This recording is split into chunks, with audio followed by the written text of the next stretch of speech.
Hello friends, welcome to my YouTube channel.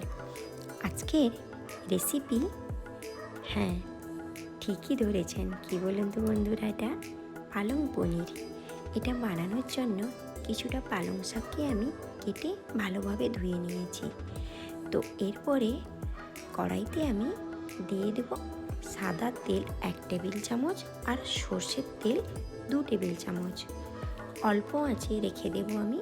তেলটা যখন গরম হয়ে আসবে দিয়ে দেব আমি জয়িত্রী, কিছুটা দারুচিনি, এলাচ, লবঙ্গ, আর দিয়ে দেব 1 চামচ গোটা জিরে আর 1 চামচ মৌরি। আমার ক্যামেরাটা অফ হয়ে গেছিলো তাই জিরেটা দেখাতে পারিনি। দিয়ে দেব স্বাদ অনুযায়ী কাঁচা লঙ্কা আর 1 টেবিল চামচ আদা বাটা, 1 চামচ কাশ্মীরি লঙ্কার গুঁড়ো। এটাকে অল্প আঁচে ভালোভাবে আমি ভেজে নেব। এরপরে আমি দিয়ে দেব 1 টেবিল চামচ হলুদ গুঁড়ো।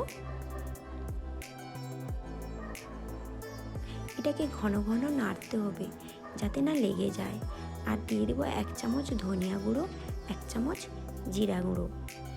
তো সব উপকরণগুলো আমি ভালোভাবে ভেজে নেব। এরপরে দিয়ে দেব আমি পালং শাক। দেখুন বন্ধুরা, আমি এরপরে পালং শাকটা দিয়ে দিয়েছি।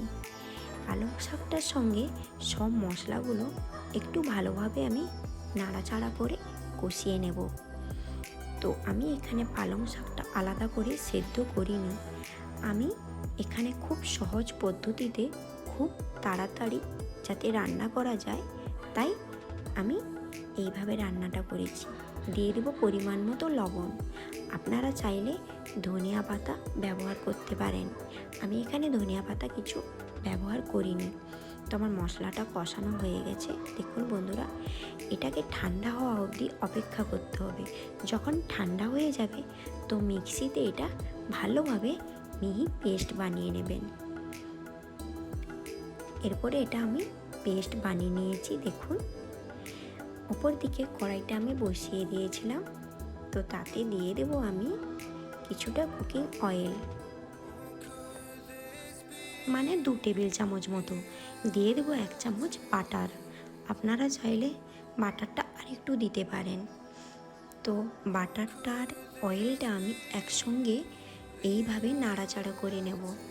এরপরে দিয়ে দেব আমি 2টো শুকনো লঙ্কা, আর দিয়ে দেব তেজপাতা, আর দিয়ে দেব 1 চামচ কালো জিরে। সব উপকরণগুলো ভালোভাবে আমি ভেজে নেব। এরপরে দিয়ে দেব পেস্ট করে রাখা ওই পালং শাকটা। তো আপনারা চাইলে এখানে পেঁয়াজ ও রসুনটা ব্যবহার করতে পারেন। তো আমি যেহেতু সম্পূর্ণ নিরামিষ রান্না করছি তাই এখানে ব্যবহার করিনি।